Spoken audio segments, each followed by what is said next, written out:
2009년 8월 15일 광복절, 은평구 물빛공원. 공휴일 더위에도 불구하고 땀을 흘리며 전단지를 돌리는 사람들. 이들은 문암대라는 문국현을 지지하는 온라인 카페의 회원들이다. 이들은 지난 겨울부터 은평 물빛공원에서 주말 서명운동을 지속해왔다. 회원들은 회사원, 자영업자, 교수, 주부, 학생 등 다양하고도 자발적인 구성원으로 이루어져 있다. KTX를 타고 지방에서 올라와 서명운동을 하고 일요일에 다시 내려가기도 한다. 휴가를 반납하고 가족과의 여행이나 데이트를 미루고 거리로 나와 폭염 속에 피켓을 들고 서 있는 이들은 무엇을 알리고자 하는가?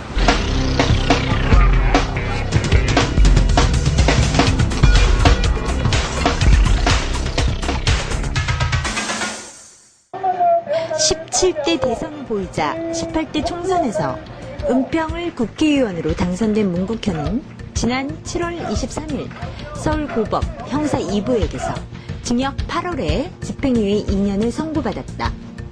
의원 상실형인 징역 8월에 집행유예 2년을 선고한 형사 2부 부장판사는 2007년 석궁 사건 때문에 일명 석궁판사로 알려져 있는 박홍우 판사이다. 재판부는 문국현 대표가 비례대표 후보 추천과 관련해 이한정에게 6억 원 상당의 당체를 매입하게 하여 채권 이자율 1%와 시중금리 이자율 차이에 재산상 이익을 얻기 위해 동참했다는 비상식적인 누명을 씌워 유죄를 판결했다. 언론은 문국현 의원직 상실형이라는 짧은 제목으로 재판의 결과만을 보도하였다. 그 어떤 언론도 이 재판의 전모와 진실을 보여주지 않았으며 특히 SBS 기자는 18대 총선에서 이한정 전 의원에게 비례대표 상위 순번을 주는 대가로 6억 원의 헌금을 받은 혐의가 인정됐기 때문이다 라는 재판 사실과 다른 어처구니 없는 멘트를 방송하기도 하였다. SBS 기자의 보도 내용과 달리 문국현 의원의 공천 헌금 의혹은 모두 무죄로 판결되었다. 이 판결 내용을 살펴보도록 하자.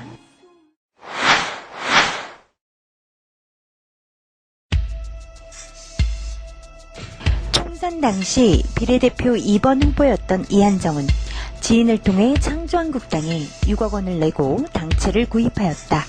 이 당체는 1년 만기 후 창조한국당이 원금과 함께 1%의 이자를 다시 이한정 측에게 돌려주기로 되어 있다. 수원지검 윤웅걸 부장검사는 창조한국당의 전 이한정 의원을 구속 조사하는 과정에서 이 당체가 일종의 공천 헌금이므로 공직선거법 위반이라며 이한정을 기소하였다. 이 과정에서 윤웅걸 검사는 이한정 전 의원의 6억 원을 공천 헌금으로 둔갑시키기 위해 이한정을 회유, 협박한다. 이에 대해 이한정은 후에 검찰이 족발과 양주로 회유, 협박했다는 탄원서를 올렸다.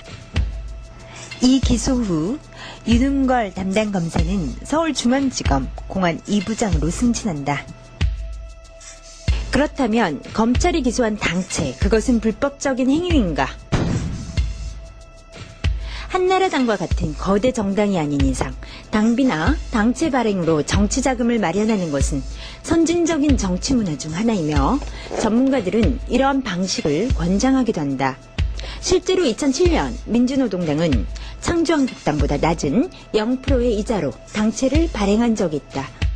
게다가 총선 당시 선거관리위원회는 창조한국당의 이러한 채권 발행이 문제가 되지 않는다라고 하였다. 1심 재판부는 이러한 당체 발행은 합법적이고 무상 공여가 아니므로 공천 헌금이 아니라고 판단하고 무죄로 판결하였다.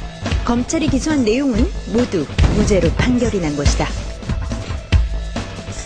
그렇다. 문국현은 처음부터 무죄였다.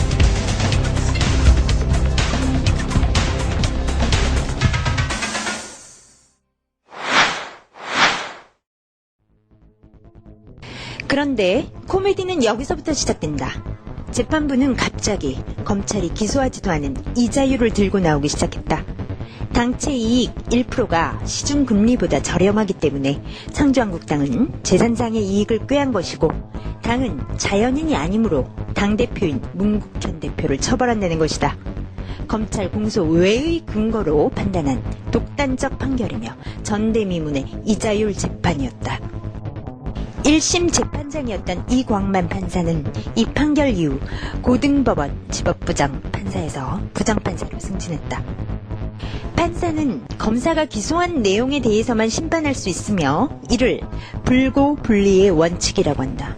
불고불리의 원칙이란 형사소송법상 검사가 공소를 제기하지 않으면 법원은 심판을 개시할 수 없으며 판사는 검사가 공소장에 적시한 피고인과 범죄 사실에 한해서만 심판을 할 수 있다는 제도입니다. 이는 피고인의 방어권을 보호하기 위하여 형사소송법에서 직접 규정하고 있는 대원칙입니다. 이는 위법이므로 대법원은 6월 15일 이한정의 항소심에서 불고불리의 원칙을 어긴 1심 판결을 파기 환송하였다. 불고불리 원칙에 대한 대법원의 판결 이후 어용 석궁판사 박홍우는 갑자기 최종 선고 공판 일정을 미룬다. 뻔뻔하게도 검찰이 변경한 공소장 내용을 받아들였기 때문이었다. 문국현 대표의 경우 공소시효는 2008년 10월 9일까지였는데 불고불리의 원칙에 위배될까봐 공소시효에서 장장 8개월이 지난 후에